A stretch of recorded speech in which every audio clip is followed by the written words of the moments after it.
Hello students, I am Deepak Garg from GHG Academy Jagground. Now I am going to discuss case studies on chapter number 8 Controlling Class Plus 2 Business Study. आज मैं आपके साथ controlling chapter के ऊपर case study discuss करने जा रहा हूँ. केस स्टडी ध्यान से सुनिएगा. सबसे पहले केस स्टडी है विनवर लिमिटेड क्या कर रही थी, high and luxury pen manufacture कर रही थी.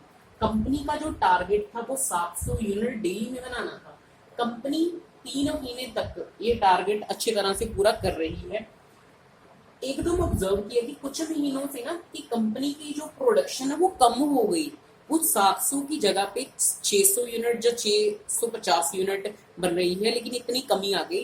क्वेश्चन पूछा, identify the function of management and discuss the first 4 steps of identify function. हाँ जी, इस केस स्टडी में हमें मतलब एक पैराग्राफ दिया है जिसमें कंपनी की कुछ मतलब टारगेट बता दिए, कुछ काम के बारे में बता दिए. क्वेश्चन पूछा, आइडेंटिफाई करो. मैनेजमेंट के वैसे तो 5 फंक्शन है. प्लानिंग है, कंट्रोलिंग है, प्लानिंग है, ऑर्गेनाइजिंग है, स्टाफिंग है, डायरेक्टिंग है, कंट्रोलिंग है. तो 5 तरह के मैनेजमेंट के फंक्शन होते हैं. कौन सा होगा? तो इसमें एक प्रॉब्लम बताई हुई है कि कंपनी ने इतना टारगेट रखा था, लेकिन कुछ महीनों से कंपनी वो टारगेट पूरा नहीं कर रही.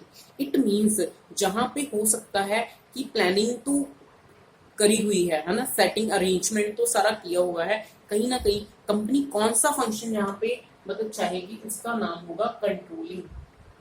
तो कौन सा जो फंक्शन हमें यूज करना चाहिए, कौन सा फंक्शन कंपनी यूज करेगी, उसका नाम होगा कंट्रोलिंग.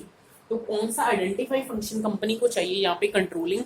और इन्होंने साथ में पूछा कि 4 स्टेप बताओ. तो 4 सबसे पहले बात, कंपनी ने टारगेट सेट किया हुआ है. जो टारगेट है इसको कहते हैं हम सेटिंग स्टैंडर्ड.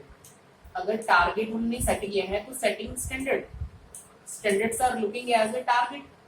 तो कंपनी ने टारगेट सेट किया है. उसके बाद कंपनी ने क्या किया, अपने टारगेट पूरे कर रही थी. That is the actual performance company attain कर रही थी. तो ये एक्चुअल परफॉर्मेंस है जो हमने मतलब क्या की है, मेजर की है. और उसके बाद हमने देखा कि हमें 700 चाहिए, लेकिन हमें 600 और 650 मिल रहे हैं. इस इट मींस स्टैंडर्ड जो है, स्टैंडर्ड प्रोडक्शन को उन्होंने एक्चुअल से भी कंपेयर भी कर दिया. अभी देखो, मुझे 700 चाहिए, मेरे को 600 आ रहा है. एक तो 100 कम है, जहाँ 650 आ रहा है 50 कम है.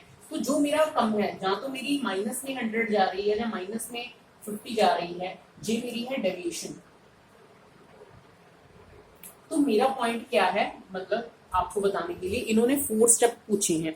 तो 4 स्टेप क्या हो सकते हैं, जैसे जैसे सेटिंग स्टैंडर्ड, एक्चुअल परफॉर्मेंस को मेजर करना, स्टैंडर्ड और एक्चुअल को कंपेयर करना, और जो कमियां हैं वो देखना कि कितनी कमी आ रही है.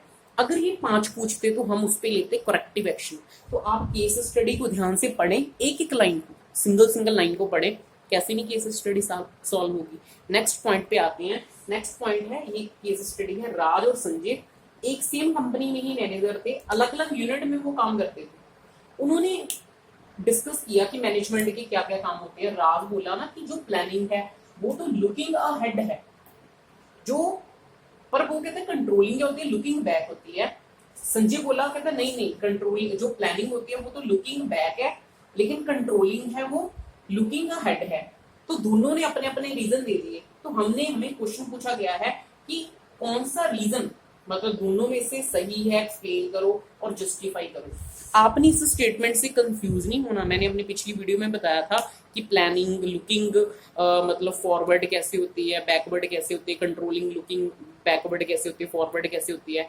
सबसे पहले तो आप ध्यान रखें कि इस वीडियो में हमने करना क्या है.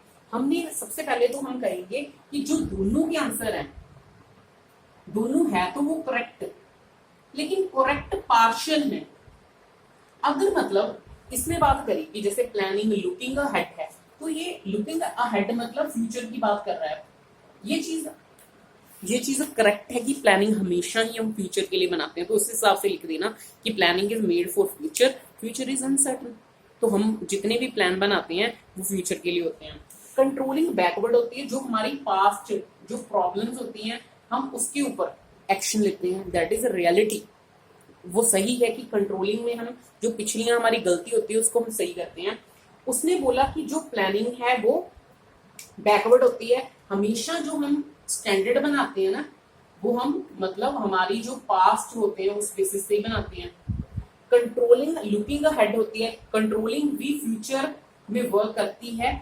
इसका मैंने आपको बताया था कि जैसे प्लानिंग मतलब आगे जाती है, मतलब प्लानिंग में हम क्या देखते हैं, फ्यूचर। प्लानिंग पीछे भी होती है, कैसे होती है, क्योंकि प्लानिंग हमेशा जो स्टैंडर्ड सेट करती है प्लानिंग में हम करते हैं वो हम अपनी पिछली परफॉर्मेंस के बेसिस पे ही करते हैं। अगर हम कंट्रोलिंग की बात करें कि जो कंट्रोलिंग है वो फॉरवर्ड है, देखो एक्शन हम प्रेजेंस में लेंगे उसका इम्पैक्ट फ्यूचर में जाएगा। अगर हम कंट्रोलिंग बैकवर्ड की बात कर रहे हैं तो इसमें उन्होंने पूछा है कि जो बैकवर्ड मीन्स ये है कि हो सकता है कि हमें जो हमने पिछली गलतियां की हैं उसको इम्प्रूव करने के लिए हम कुछ उनसे सीखें।